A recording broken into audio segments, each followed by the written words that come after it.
Assalamualaikum warahmatullahi wabarakatuh. Jumpa kembali di channel Ngulik. Pada kesempatan kali ini saya akan kembali lagi dengan membawakan sebuah cerita yang berjudul Tumbal Proyek. Cerita ini ditulis oleh @cerita_arwah. Jika kalian penasaran, kalian juga dapat mengunjungi tweet beliau langsung ya. Link nanti akan Mimin sediakan di kolom deskripsinya.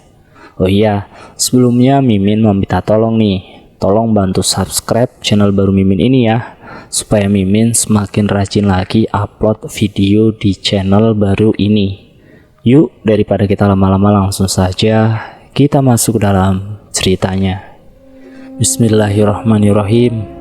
Tahun 2009 merupakan tahun yang tidak bisa Mbak Yayu lupakan. Saat itu ia yang baru saja lulus SMA diajak bibinya untuk bekerja di rumah tetangga majikannya yang sebut saja namanya Koh Amin sebagai babysitter. Karena sewaktu itu ia gengsi dengan ijazah SMA-nya, Yayu kemudian memilih untuk menolak tawaran sang bibi dan lalu bekerja sebagai buruh pabrik borongan di kampungnya. Tak berselang lama, mungkin sekitar 3 bulan, Yayu kembali dihubungi oleh bibinya yang kini tawarannya itu cukup menggiurkan. Yayu, masa kamu gak mau sih kerja di tempat Koh Amin itu? Gajinya sekarang 1.250.000 loh. Itu sudah bersih untuk kamu yuk. Kerjanya cuma urusin anak aja kok. Lagi pula di sana kamu itu gak terlalu capek nyapu, ngepel, setrika, cuci baju, masak dan lain-lain. Karena sudah ada Mbok Inah dan Parti pembantu harian yang pulang hari untuk mengcover pekerjaan itu. Coba deh, kamu pikirkan lagi yuk, ucap bibi Yayu di seberang sana. Oh iya yuk, asal kamu tahu aja, rumah majikan bibi itu cuma berselang 3 rumah dari rumah Koh Amin. Jadi kamu gak perlu takut kalau misalnya kamu kenapa-napa di rumah Koh Amin. Kamu bisa cari bibi di rumah majikan bibi kok. Sambung Bi Murni di telepon sebelum ia mengakhiri teleponnya.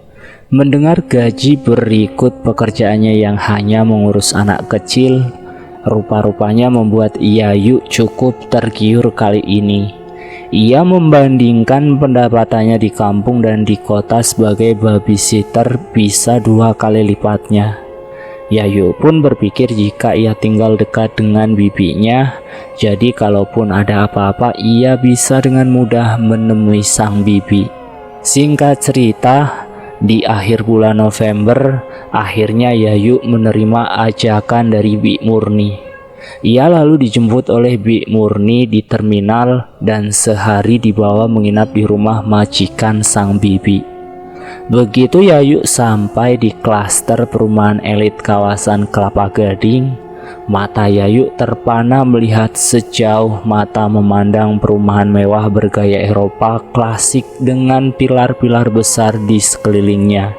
Yayu, kok ngelamun aja kamu yuk? Tanya Bi Murni mengagetkan Yayu. Yayu yang terhenyak lalu menjelaskan kepada bibinya jika ia benar-benar terpana melihat rumah-rumah mewah di sana. Maklum saja, selama ia tinggal di kampung, Yayu belum pernah sama sekali menginjakan kaki di kota Jakarta. Apa nggak capek Bi urusin rumah yang besar-besar ini sendirian? Tanya Yayu dengan polosnya. Haha, pertanyaanmu ini loh kok ya ada-ada saja yuk. Ya jelas capek lah kalau dikerjakan sendirian. Wong majikan bibi saja sudah mempekerjakan 3 orang PRT untuk mengurusi rumah kok. 2 orang untuk urus rumah bagian dalam dan 1 orang khusus bagian luarnya termasuk urus hewan peliharaan dan kolam renang, jawab bibinya. Sang bibi pun menjelaskan jika di rumah calon majikannya itu juga sama memiliki 2 ekor anjing. Seketika raut wajah gusar terlihat di wajah Yayu mendengar calon majikannya itu memiliki hewan peliharaan anjing yang mana ia sendiri takut dengan anjing. Seperti sudah mengerti perasaan keponakannya itu, Bi Murni pun menjelaskan jika 2 ekor anjing di rumah Koh Amin adalah tipe jenis anjing kecil yang lucu dan tidak menggigit. Awalnya pasti takut, sama seperti Bi Murni yang takut dengan anjing, namun lama-kelamaan pasti akan terbiasa dan anjing sebenarnya adalah hewan peliharaan yang setia. Bi Murni pun menjelaskan jika ia tidak perlu khawatir, ia mengurus hewan peliharaan di rumah Koh Amin adalah suami dari Mbok Inah sekaligus ia merangkap sebagai sopir. Saat di rumah majikan Bi Murni, Yayu sempat diperkenalkan kepada majikannya dan dua teman PRT-nya di sana. Begitu Yayu menyebutkan akan tinggal di rumah Koh Amin, salah seorang PRT yang sebut saja namanya Yati langsung ikut berkomentar. Loh, kamu nggak salah mau tinggal di rumah Koh Amin. Kan rumah Koh Amin. Belum sampai selesai Yati berbicara, tiba-tiba Bi Murni menyelak ucapan teman sepekerjaannya itu. Koh Amin kan rumahnya besar maksudnya kan? Tapi Yayu kan sudah dengar toh penjelasan Bibi tentang rumah Koh Amin barusan? Tanya Bi Murni seakan mencoba meyakinkan keponakannya itu sambil matanya ia kedip-kedipkan kepada Mbok Yati. Beruntung saat Bi Murni memberi isyarat tubuh kepada Yati, Yayu tidak melihatnya. Mengerti akan apa yang dimaksud oleh Bi Murni, Yayu hanya manggut-manggut saja. Tiba keesokan harinya, Yayu lalu diantarkan ke rumah Koh Amin saat pagi hari. Baru saja Yayu menginjakan kaki di depan gerbang rumah Koh Amin, muncul desiran angin di tengkuk Yayu yang seketika membuat Yayu merinding. Tiba-tiba Yayu pun samar-samar mendengar suara yang berbisik di telinganya. Tolong. Yayu seketika langsung menengok ke sekelilingnya, namun tidak nampak ada siapapun kecuali Bi Murni. Bibi tadi ngomong apa? Tolong, tanya Yayu dengan heran. Ah, ngaco kamu Yu. Bibi nggak ngomong apa-apa tuh. Kamu salah dengar kali. Jawab Bi Murni sambil agak terkekeh. Begitu pintu gerbang dibuka, mereka berdua langsung disambut dengan gonggongan kedua anjing milik Koh Amin. Silahkan masuk saja ke dalam Mbak Murni. Bapak sudah menunggu di dalam. Ngomong-ngomong, ini toh saudaramu itu yang dari kampung. Semoga saja betah ya kerja di sini. Sambut hangat Mbok Inah sambil mempersilahkan masuk. Di sana akhirnya mereka bertemu dengan Koh Amin dan istrinya Cik Linda. Setelah cukup berbasa-basi di antara mereka, Bi Murni segera pamit undur diri dari rumah Koh Amin. Sedangkan Yayu langsung diajak Cik Linda berkeliling rumah mewahnya yang ternyata memiliki 2 lantai. Cik Linda mengatakan jika Yayu akan mengurusi kedua anaknya, yaitu Davin yang berusia 9 tahun dan Cherry yang berusia 7 tahun. Tugas utama kamu urus anak saja Yayu. Mereka bangun pagi untuk berangkat sekolah dan kamu yang menyiapkan makanannya ya. Kamu mandikan, siapkan bajunya, ya kurang lebihnya seperti itulah Yayu. Kamu bisa mengira-ngira sendiri job desk untuk menjaga anak seperti apa kan? Jika kedua anak saya sedang sekolah, kamu bisa ikut membantu-bantu tugas party dan Mbok Inah di rumah ini. Ucap Cik Linda dengan senyum ramahnya kepada si Yayu. Yayu kemudian dikenalkan kepada Mbok Inah, Pak Syakir, suami dari Mbok Inah, dan Parti, anak dari Mbok Inah serta Pak Syakir yang ditafsir mungkin seusia dengan Yayu. Parti langsung mengajak Yayu ke kamarnya yang ada di lantai 1 sambil membantu membawakan barang-barang Yayu. Baru saja pintu kamar belakang itu terbuka, langsung muncul hawa lembab yang bercampur dengan bau apak di dalam kamar tersebut. Maklum saja, menurut pengakuan Bi Murni sendiri, terakhir kali babysitter yang menempati kamar itu sudah keluar dari sejak 3 bulan lalu, dan kamar yang ditempati Yayu kini tidak pernah terpakai lagi. Belum ada sehari Yayu tinggal di rumah sang majikannya. Saat ia sedang merapihkan barang-barangnya sekaligus membersihkan kamarnya, ia melihat sekelebat bayangan hitam yang benar-benar jelas nampak menembus tembok. Sontak saja Yayu langsung merasa ketakutan dan mencoba beristighfar berkali-kali. Tiba di malam hari saat Yayu selesai menunaikan semua tugas-tugasnya sebagai babysitter, ia lalu mencoba merebahkan tubuhnya di atas kasur empuk dan menyalakan AC. Sehari bekerja di rumah majikannya itu sebenarnya Yayu mulai merasa kerasan. Di sisi lain, selain gajinya besar, nyatanya ia pun mendapatkan fasilitas tidur di kamar ber-AC dan kasur yang empuk, serta yang terpenting keluarga Koh Amin adalah keluarga yang ramah. Saat mata Yayu mulai terpejam, ia kemudian merasakan kedua kakinya terasa amat dingin sekali. Selain itu, di kedua kakinya Yayu pun terasa seperti menahan beban berat. Yayu langsung membuka matanya dan melihat ke arah kakinya. Betapa kagetnya Yayu karena kini ia melihat sesosok siluet bayangan putih dengan ikatan di kepala menyerupai pocong sedang menduduki kaki Yayu dan menatap tajam ke arahnya. Seketika mulut Yayu seperti tersumpal oleh sesuatu. Ia tidak bisa bergerak ataupun berteriak. Yang Yayu bisa lakukan adalah membaca-baca doa yang ia bisa sampai sosok mengerikan itu hilang dari hadapannya. Singkat cerita, menjelang pagi hari, Pak Syakir, Mbok Ina dan Parti kemudian datang kembali ke rumah majikannya itu. Seperti sudah mengetahui sesuatu yang dialami oleh Yayu, Pak Syakir lalu menanya Yayu, "Gimana tidurmu malam ini? Nyenyak enggak? Apa ada sesuatu yang kamu rasakan?" tanya Pak Syakir. Karena Yayu masih baru, ia enggan mau berterus terang kepada Pak Syakir dan hanya menjawab seperlunya. "Alhamdulillah Pak, nyenyak kok," ucap Yayu sambil tersenyum. "Alhamdulillah, semoga kamu betah ya.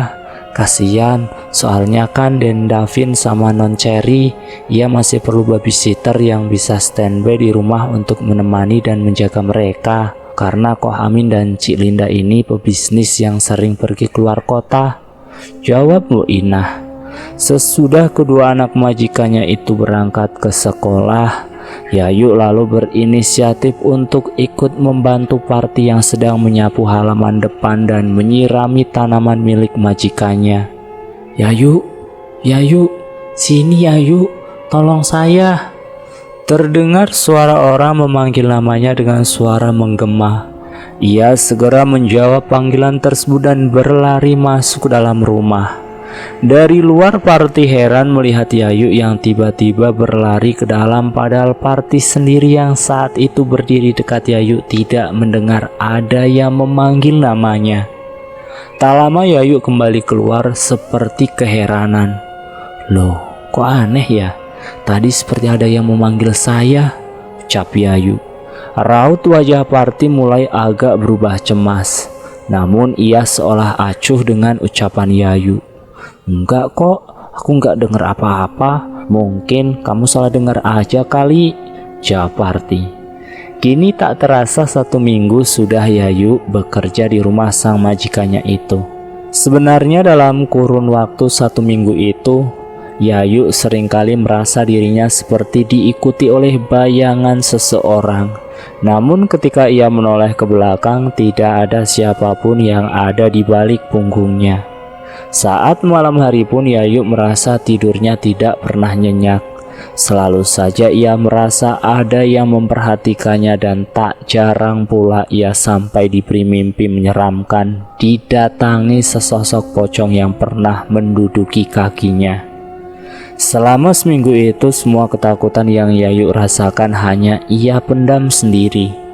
Walaupun sebenarnya ingin rasanya Yayu menceritakan pengalaman-pengalaman horor yang menimpanya. Masuk di minggu kedua Yayu bekerja di rumah sang majikan, ia mendapat kabar jika keluarga Koh Amin beserta anaknya akan pergi keluar kota secara mendadak selama 1 minggu untuk menghadiri pemakaman saudara dari Koh Amin yang berada di Kalimantan. Karena Yayu masih disebut pegawai baru, ia belum bisa mendapatkan cuti. Yayu kemudian diminta oleh Cik Linda dan Koh Amin untuk menjaga rumah dan kedua anjing peliharaannya saat malam hari. Kamu gak usah khawatir, Pak Syakir, Parti dan Mbok Inah masih bekerja seperti biasa kok di rumah ini. Hanya saja Pak Syakir bertugas untuk memberi makan anjing dan membersihkan kandang anjing saja. Sesudahnya ia pulang lagi selama kami tidak ada di rumah. Untuk Parti dan Mbok Inah, ia bisa segera pulang lebih awal setelah tugas-tugas membersihkan rumah selesai. Yang penting kamu baik-baik ya di sini ya Yuk. Nanti kalau ada apa-apa bisa telepon Pak Syakir saja, karena kontrakan Pak Syakir nggak terlalu jauh kok dari sini. Pesan Cik Linda kepada Yayu sebelum ia dan keluarganya itu pergi. Ada rasa was-was dan takut di benak Yayu ketika menjelang malam hari setelah Pak Syakir, Mbok Inah dan Parti pulang. Kini hanya ia sendiri di rumah besar itu dan kedua anjing milik Koh Amin. Untuk membunuh rasa takutnya, Yayu memutuskan untuk menonton televisi. Saat Yayu sedang asik menonton televisi di lantai 1, kedua anjing milik Koh Amin tiba-tiba langsung menggonggong keras sambil menghadap ke arah kamar Yayu. Seketika Yayu kaget. Ia mengira ada seseorang di belakang, namun begitu Yayu dekati, kedua anjing milik Koh Amin masih saja menggonggong ke depan kamar miliknya. Padahal tidak ada siapa-siapa di sana. Perasaan Yayu pun semakin tak karuan manakala ia mendengar suara rintihan orang meminta tolong dari salah satu sudut kamarnya. Malam itu Yayu lewati dengan keadaan terjaga. Ada rasa khawatir di diri Yayu jika ia mencoba untuk memejamkan mata. Hingga ketika pagi menjelang, Yayu yang sudah tidak kuat dengan apa yang ia alami mencoba menceritakan kepada Mbok Inah, Parti dan Pak Syakir. Sudah, jangan kamu pikirkan. Namanya hidup berdampingan dengan hal yang tak kasat mata. Pasti ada saja hal-hal ganjil yang akan kamu alami Yayu. Saran Pak Syakir menenangkan hati Yayu. Mendengar keluh kesah Yayu dan cerita mistisnya, Mbok Inah mencoba menasehati Yayu agar kuat bertahan bekerja di rumah sang majikan itu untuk beberapa waktu ke depan.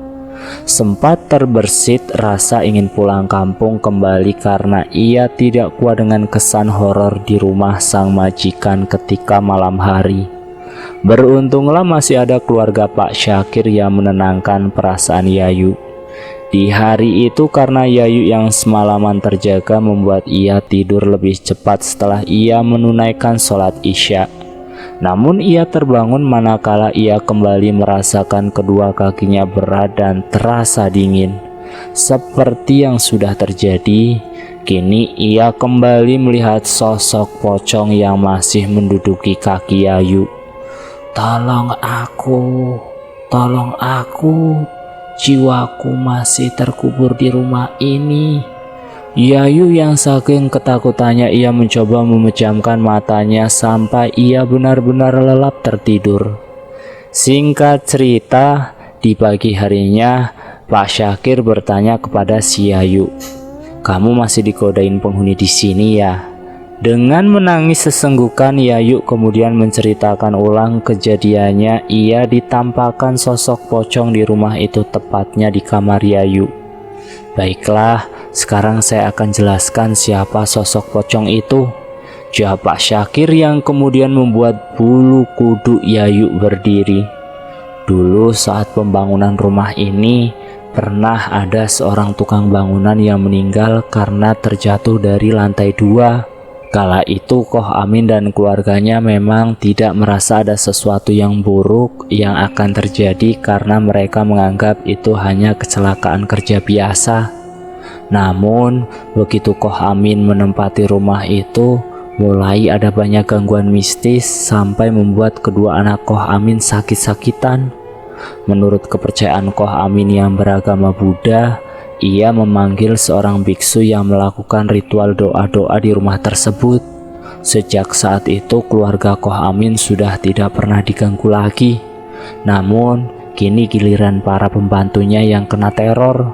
sebelum istri dan anaknya Pak Syakir yang bekerja di rumah itu, Pak Syakir bersaksi jika pernah ada 3 orang pembantu rumah tangga yang menginap untuk membantu mengurusi pekerjaan rumah Koh Amin. Namun satu persatu dari mereka keluar tanpa alasan yang jelas, hingga pernah suatu waktu ada seorang pembantu baru Koh Amin yang mengalami kesurupan 3 hari 3 malam. Karena keadaan si ART yang semakin mengkhawatirkan, dipanggilkanlah orang pintar untuk membantu menyadarkan si ART tersebut. Dari pengakuan si orang pintar, barulah diketahui jika rumah itu pernah menggunakan tumbal nyawa pekerjanya agar bangunan rumah tersebut kokoh dan kuat. Selain itu, bagi mandor yang sengaja menumbalkan karyawannya, dipercaya ia akan mendapatkan banyak proyek-proyek besar lainnya. Saya yang kasihan melihat keluarga Koh Amin selalu berganti-ganti ART, kemudian menyarankan untuk mempekerjakan istri dan anaknya dari kampung saja, namun dengan syarat mereka tidak ikut menginap di rumah tersebut seperti Pak Syakir sebelumnya. Seperti itulah penjelasan dari Pak Syakir. Singkat cerita, seiring berjalannya waktu, Koh Amin dan Cik Linda tetap saja membutuhkan babysitter yang bisa menginap di rumahnya. Karena kesibukan mereka berdua sebagai pebisnis, maka dari itu Cik Linda dan Koh Amin masih terus mencari kandidat babysitter yang bisa bertahan lama di rumahnya dengan iming-iming gaji besar.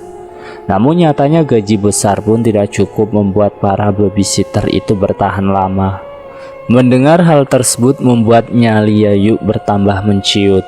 Ia bergumam pantas saja jika selama ini ia sering berinteraksi dengan sosok-sosok yang menyeramkan, terutama sosok pocong yang berada di sudut kamarnya. Di malam terakhir Mbak Yayu bertahan di rumah bekas tumbal proyek tersebut, ia jelas mendengar suara bunyi shower air yang terbuka. Untuk memastikan takut ada yang bocor, kemudian Yayu agak berlari ke lantai 2 untuk mengecek ke dalam kamar mandi majikannya itu satu persatu. Setelah dicek satu persatu kamar mandi yang berada di rumah itu, ternyata nggak ada shower yang bocor sama sekali. Di kamar mandi yang gelap gulita, nyatanya sudah ada sesosok pocong yang bergantung terbalik di dalam kamar mandi tersebut dengan mulut yang menyeringai kepada Yayu. "Tolong aku Yayu, tolong aku." Yayu yang sudah begitu kalap ketakutan luar biasa, ia segera berlari ke rumah majikan Bi Murni. Dengan berderai air mata dan keadaan yang terguncang, ia memohon-mohon untuk kembali pulang saja ke kampung halamannya. "Ya sudahlah, kalau kamu memang mau pulang, Bibi nggak bisa melarang. Memang Bibi juga banyak mendengar kisah rumah Koh Amin yang angker dari ART sebelum-sebelumnya, tapi Bibi kok kurang percaya, makanya Bibi ajakin kamu untuk kerja di situ. Maafin Bibi ya Yayu. Sebenarnya niat Bibi kan cuma mau kamu bisa sukses kerja di kota walaupun cuma jadi babysitter," jawab Bi Murni. Setelah kejadian itu, Yayu memutuskan untuk resign dari sang majikannya dan kembali bekerja di kampung. Rumah itu pun masih ada dan bahkan sampai sekarang Yayu masih teringat bagaimana traumanya ia ketika melihat sesosok pocong di hadapannya di dalam rumah mantan majikannya itu yang pernah memakan tumbal nyawa pekerja bangunan sebagai tumbal proyek. Nah, seperti itulah akhir dari cerita yang berjudul Tumbal Proyek yang ditulis oleh @cerita_arwah. Terima kasih sudah mampir di channel Ngulik. Jangan lupa tekan tombol like, share, dan komen. Tekan subscribe untuk mengikuti video kami yang selanjutnya ya. Wassalamualaikum warahmatullahi wabarakatuh.